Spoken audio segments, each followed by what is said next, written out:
Okay, let's get started. As you know, today I promised to take you on a walk through the solar system. So let's start here with the central object of our solar system, the Sun. As you can see, the Sun is about 5 inches in diameter, and that's about the size of a large grapefruit, which is exactly what I've used to represent it here in our model. So I'm going to take 2 steps, and that will bring me to the planet closest to the Sun. That would be Mercury. 2 more steps to Venus, and 1 step from Venus to Earth.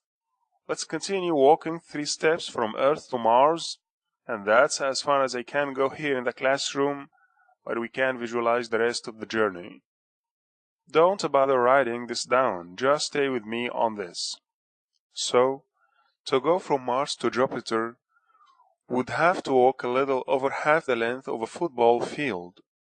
So, that would put us at about the library here on campus, and then to get from Jupiter to Saturn, we'd have to walk another 75 yards, so by then we'd be at Harmon Hall.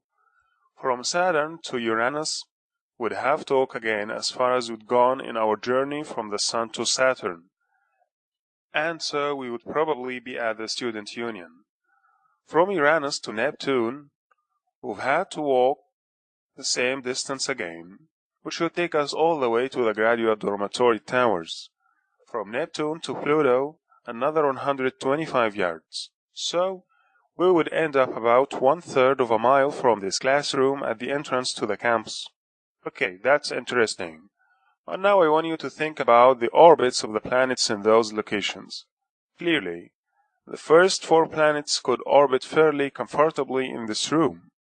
But to include the others, we have to occupy an area of more than 6/10 of a mile, which is all the way from College Avenue to Campus Drive. Remember that for this scale, the Sun is 5 inches, and most of the planets are smaller than the lead on a sharpened pencil. Okay, with that in mind, I want you to think about space.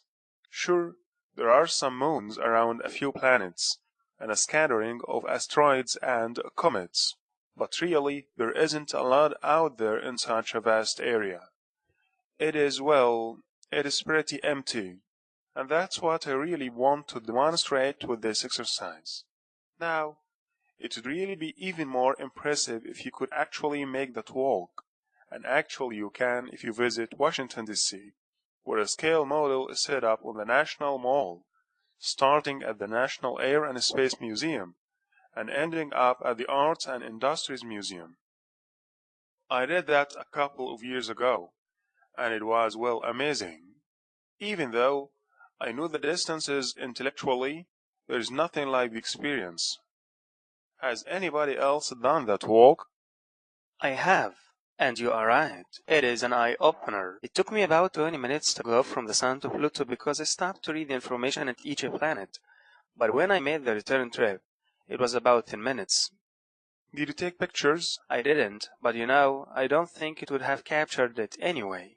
I think you're right. What impressed me about doing it was to see what was in there.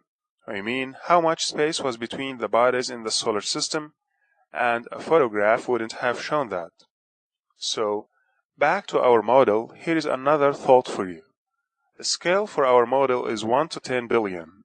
Now, let's suppose that we want to go to the nearest star system, the neighbor to our solar system. That would be the Alpha Centauri system, which is a little less than 4.5 light years away. Okay, let's walk it on our model. Here we are on the east coast of the United States. So, if we want to make it all the way to Alpha Centauri, we have to hike all the way to the west coast, roughly a distance of 2,700 miles. And that's just the closest one. To make a model of the Milky Way galaxy would require a completely different scale, because the surface of the Earth wouldn't be large enough to accommodate a model at the scale of 1 to 10 billion. Now, let's stop here for a minute, because I just want to be sure that we are all together on the terms solar system and galaxy. Remember that our solar system is a single star, the Sun, with various bodies orbiting around it. 9 planets, and their moons, and asteroids, comets, meteors. But the galaxy has a lot of star systems, probably 100 billion of them. Okay, this is important because you can be off by almost 100 billion if you get confused by these terms. Not a good idea. Okay then, even if we could figure out a different scale that would let us make a model of the Milky Way galaxy, even then it would be challenging to make 100 billion stars, which is what you would have to do to complete the model. How many would that be exactly? Well, just try to count all the grains of sand on all the beaches on Earth. That would be about 100 billion. But of course, you couldn't even count them in your lifetime, could you? If you'd started counting in 1000 BCE, you'd be finishing just about now with the counting I mean. But of course, that assumes that you wouldn't sleep or take any breaks. So, what am I hoping for from this lecture? What do you think I want you to remember? Well, for one thing, the enormous distances and the vast emptiness in space. That's good. I hope that you'll also begin to appreciate the fact that the Earth isn't the center of the universe. Our planet, although it is very beautiful and unique, it is still just one planet, orbiting around just one star in just one galaxy.